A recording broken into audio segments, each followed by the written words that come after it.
you're not just what's in that report. And you're hopefully the language as you read it invited you to parts of yourself that you didn't know and to develop aspects of yourself that you might have said, I'm not that, but actually you might be.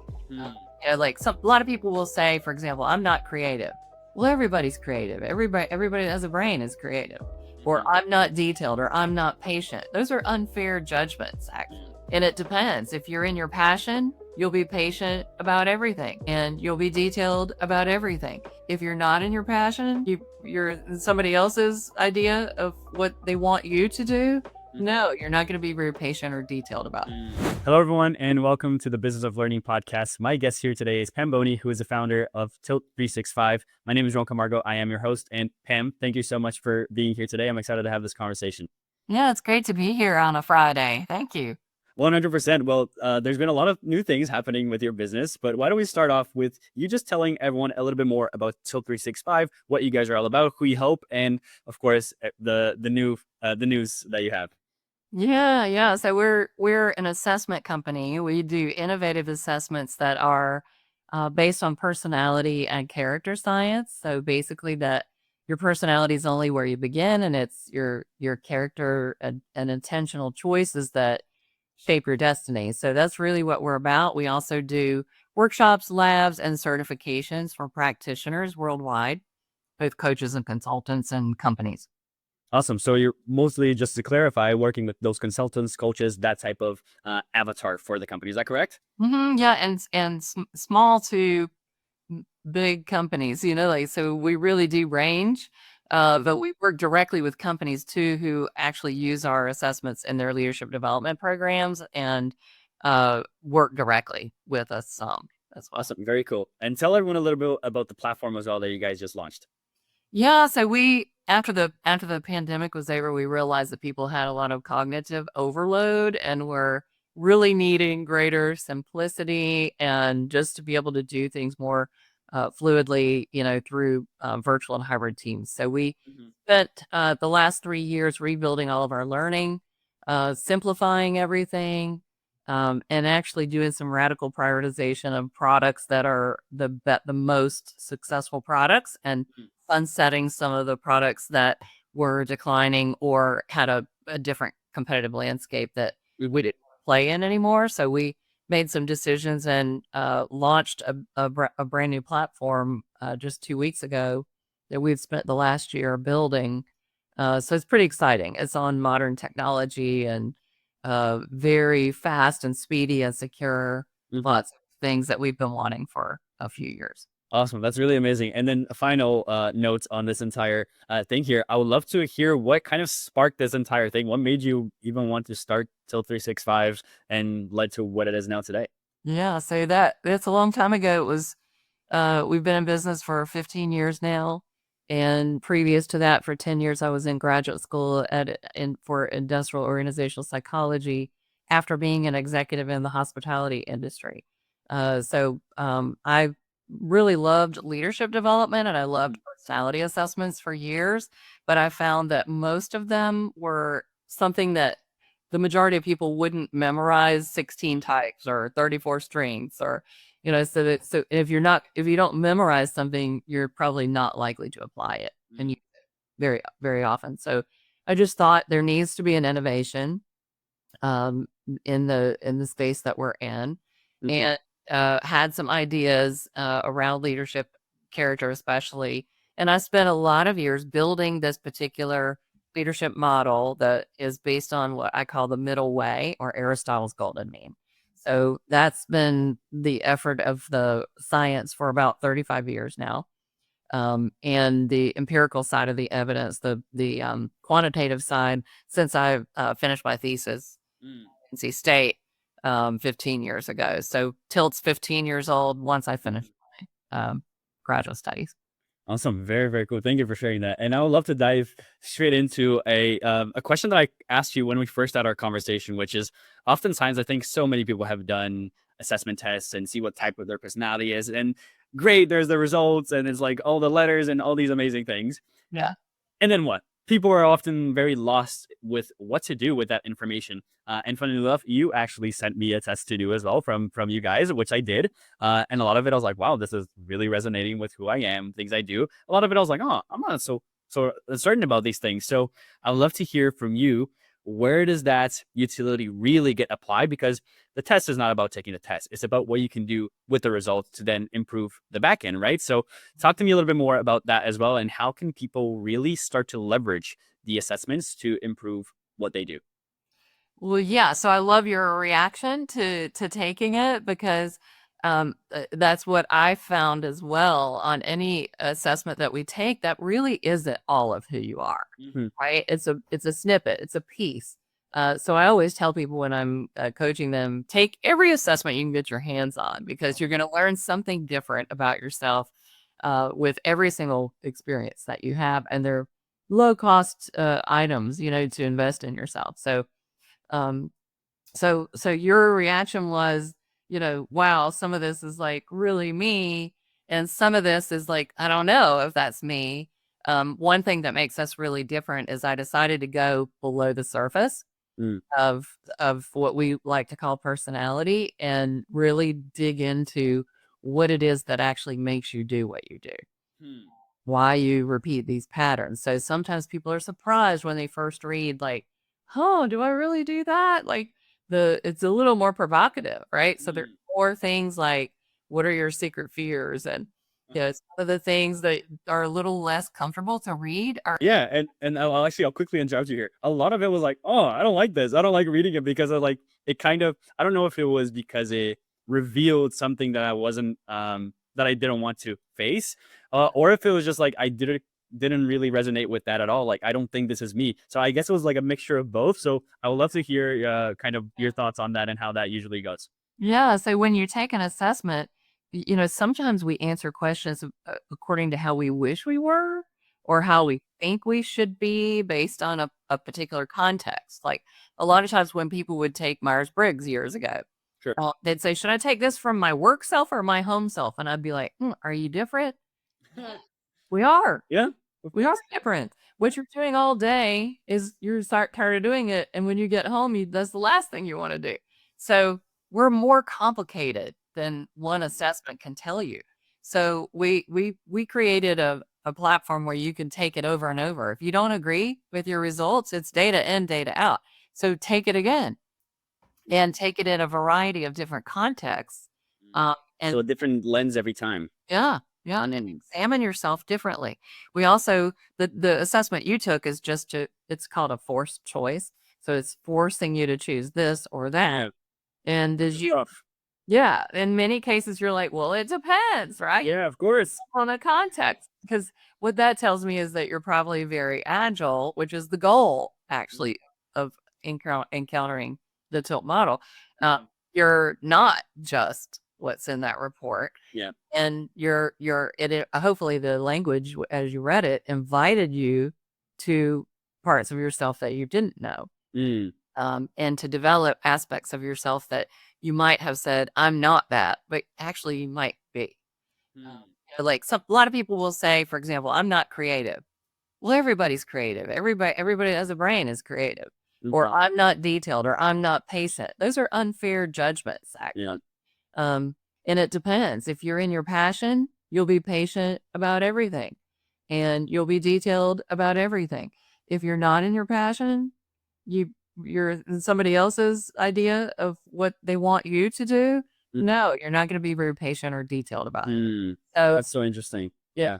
And it's crazy. It's crazy because so something that you just said stood out to me, which is you are not the results that you attain. I don't know exactly what you said, what the wording was, but there was that idea, and that's so true because even the idea of being creative or being patient, they are a conjunction of many skills together that each person has in their own different way. Mhm. So it's not like, yeah, I'm not creative because I can't draw. That doesn't because you can't draw doesn't mean you're not creative. Like there's many things that attribute to it. Definition is the problem. Exactly. Right. And it's oh, I'm not what's one that I really like? It's charismatic. Well, what is charismatic? You look people in the eye, you smile, you say call them by their name. It's a conjunction of different skills as opposed to just It is. It's like like what is that, right? An over, we call it an overgeneralized uh, Yep. conclusion that isn't accurate, right? Hmm. We're complex beings. Yeah. And so we're in the one that you took, is we're forcing everybody into one of four patterns. Well, we're Yep. putting all of humanity into, four patterns. Why are we doing that? It's because that particular tool is helpful to know where you're going to go under stress. Hmm. So that's all it's telling you. Mm. And also, sometimes when people say half of it resonated, half of it didn't, that means that you're probably agile in the second metafactor. So, Mm. meaning you're probably pretty equal between those two dimensions. Uh, Mm. and so you may have one that's really clear, and then the other three they may be pretty equal. Mm. And if Very, that's very the interesting. case, then you want to go to the next tool that we do, which is the agility growth tracker, to find out how much you're all four of the pattern. Mm. So Interesting. I'm on 12 of the character traits. Mm. Very interesting. Cool. I'd love to start asking you now, kind of, I assume, and this might be a wrong assumption because I have a lot of ignorance in this world, but my assumption would be that a lot of companies that you guys do business with or try to do business with, they sometimes can have the preconceived notion that I had when I first asked that question to you, which is like, okay, how is this really going to help me on the back end, really help the business, the profit, the growth, all those amazing things? Hmm. What are some of the challenges in being able to educate those customers to really show them that you are a good tool to allow them to achieve the results that they want to achieve? Hmm. Yeah, so the people who love our products are people who do want to self-reflect Hmm. and become more self-aware. If you want to stay surface and you want to stay, this is who I am who I am, so just deal with it, then your life is going to be limited in certain ways because your beliefs will stay in a container that other people have to adapt to. If you want to be someone who is, what I would say is demonstrating more advanced thinking, then you want to be what we call agile or generative. And so what that means is your idea of yourself and your identity needs to expand. So the people that we target are people who want to become more enlightened, want to become more mindful and respectful in relationships, Hmm. and are not all about just me. Mm. They're not all about success or greed or things that are just have advanced them and actually create a win-lose situation with other people. This is for people who want to have a win-win interaction with with the people that they choose to encounter and work with. And in that case, you need to understand what drives other people, what drives you, what drives the true dynamics that are actually going on between you. So, Mhm. how do you become more self aware so that you know what your trigger points are, you know what your stress reaction is, and you know how to overcome it Mm. quickly? I want Mm. an That's awesome. example of mine, a flaw of mine. That might be helpful. Yeah, so my tilt is the change catalyst. So I'm an innovator. I love to disrupt the way things are done. Okay. And, I love to act quickly. I like to move and drive things forward very, very quickly. Hmm. But that's a personality preference. And other people on my team are more like to slow down and, really do their homework about, how Hmm. things are done. So when I get under stress, I might be tempted to be impulsive and act too quickly on moving something forward and not having done enough homework on it. Hmm. So what I learned this really young in my life. I learned that to slow down is the most important thing to help my personality. Mm. It helps me to be more mindful, more respectful, more thoughtful, do my homework, be more thorough, and really give other people time to catch up before we drive something forward. And also to listen better and to be able to hear what others might be saying Hmm. before we move things forward. And what I've found is that people that are the opposite pattern of us are the people that are the best for us. Hmm. That's interesting. Yeah, and that, to me, that sounds like it also goes back to the self awareness of, am I doing this for myself? Am I doing this for the group, for others, whatever that might be? Because if you're looking at it through the selfish lens, then even stopping or speeding up, all these things, they won't really matter in the long term, which is not the case for you, which is pretty awesome. Interesting. And you mentioned that um, really people who are looking to have this type of growth are the best types of people for you guys. How do they usually come about finding out about 365? Is it more you guys pushing media out there, marketing to be able to find them, or is it more word of mouth, referrals, all those things? It's all word of mouth.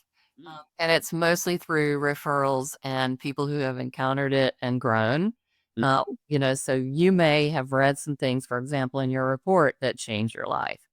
And even if it felt uncomfortable at first, mm, um, if it changes you, then you remember it and then you tell other people about it. And so pretty much we've actually tracked every client. We still ask, like, where did you hear about us?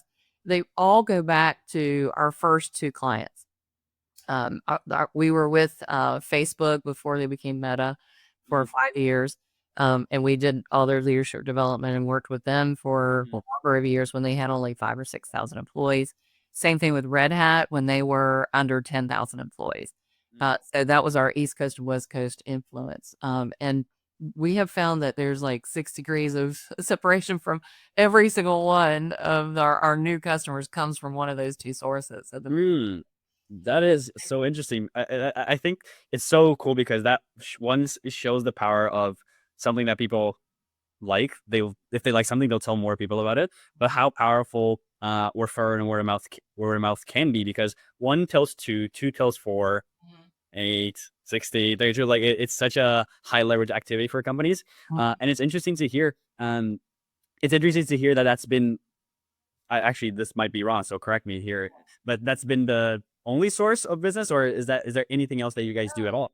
I mean, we've listed all of our accounts every year, and then Mm, we find out from everybody, where did you hear about us? And they pretty much all found out about us at some point with one of those two companies. mm, So what happens is, like you have turnover in those big companies, and people who leave take it with them and go to mm, another company. So even companies that have gotten really big, that's why I said we kind of have served all different sizes.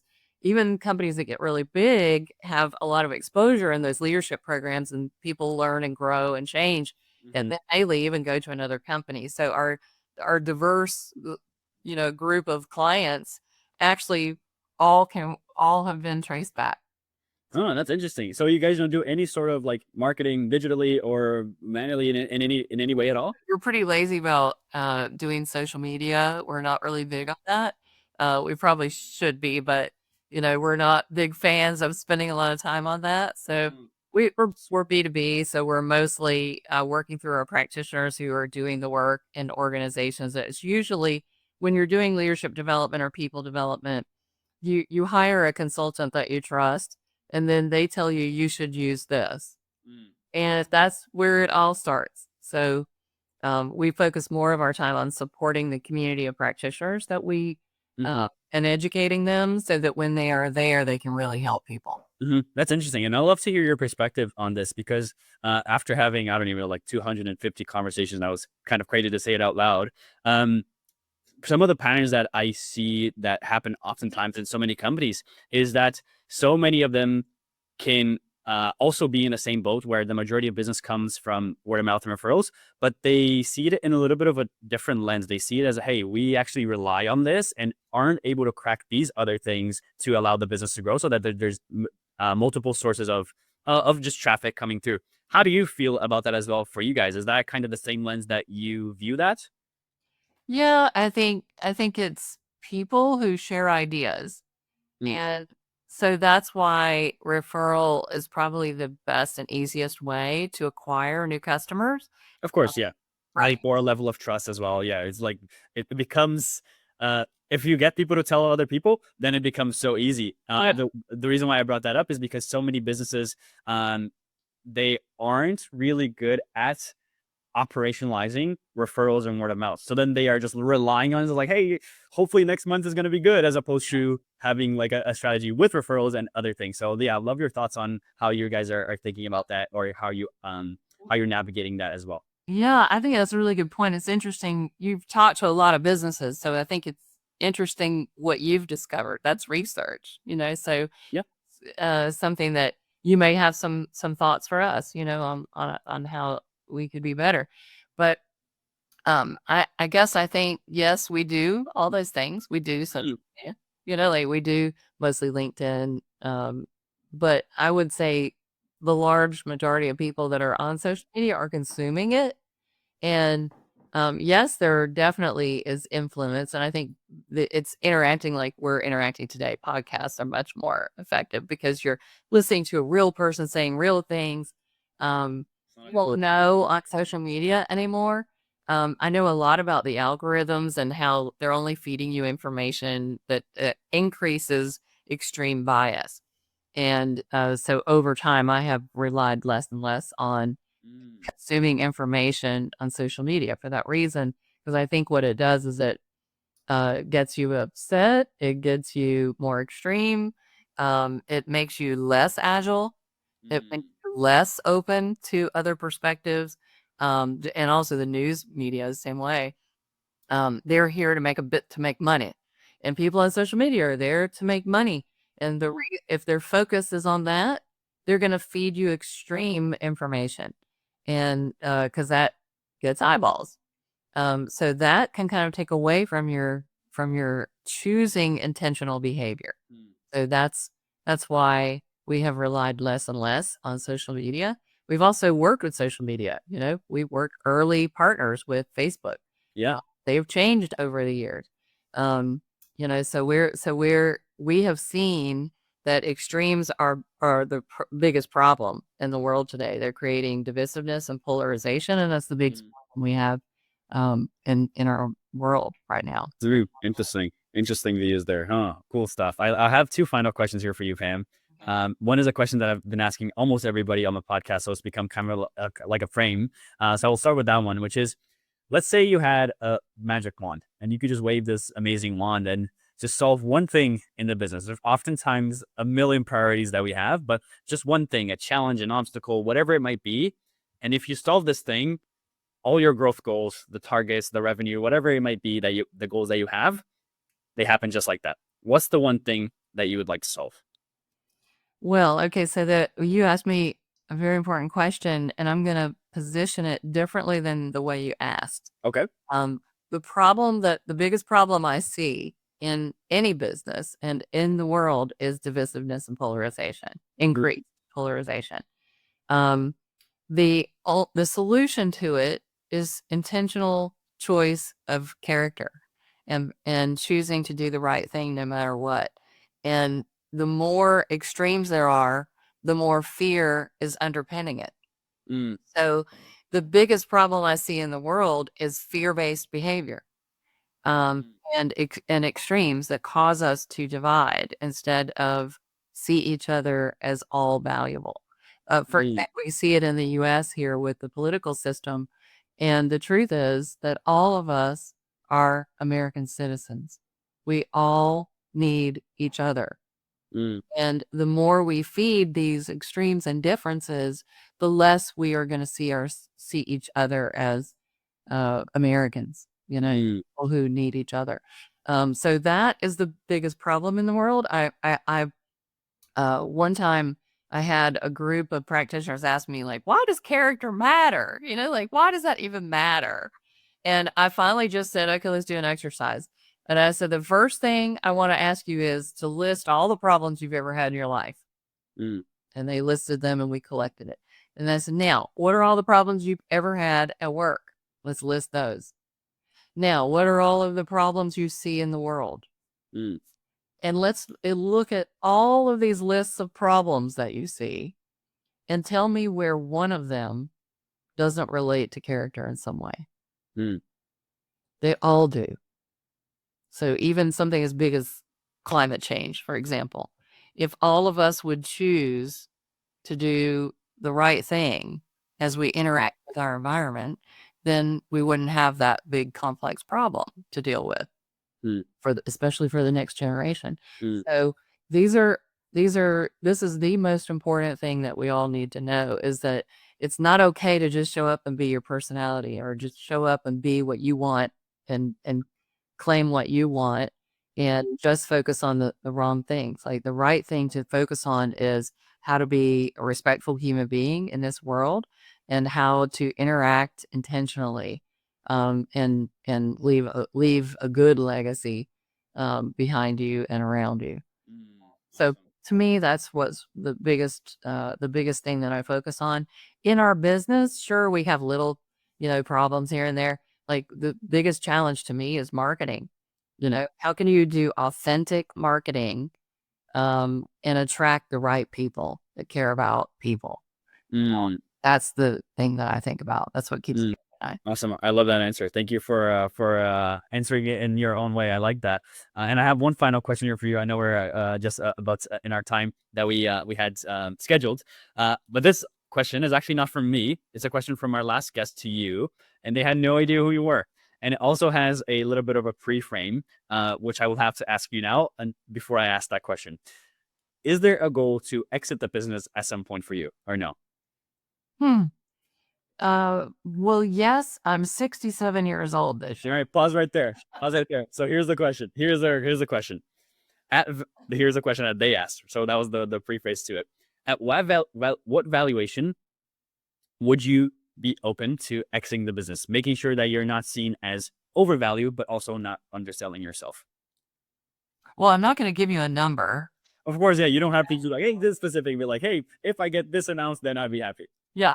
So if I could hand it over to someone who can carry on with the mission and Mm, that I trust to carry on with the mission mm. and take it to the next level with the skill set that I don't have, Oh, interesting. I would do it. Oh, so it's less about the. Oh, that makes sense. Awesome. I like that. Awesome, Pam. Thank you so much for your time. This has been a great chat. Thank you for sharing all your insights. Where should people go if they want to learn a little bit more about you or a little bit more about Tilt 365? Where would they go? Yes, where should they go? Tilt365.com. Amazing, Pam. Thank you so much for your time. I'll of course leave all your links down below. And if you enjoyed listening to conversations like this and want to hear more conversations, please subscribe. And I will see you on the next episode. Thank you so much, Pam. Take care.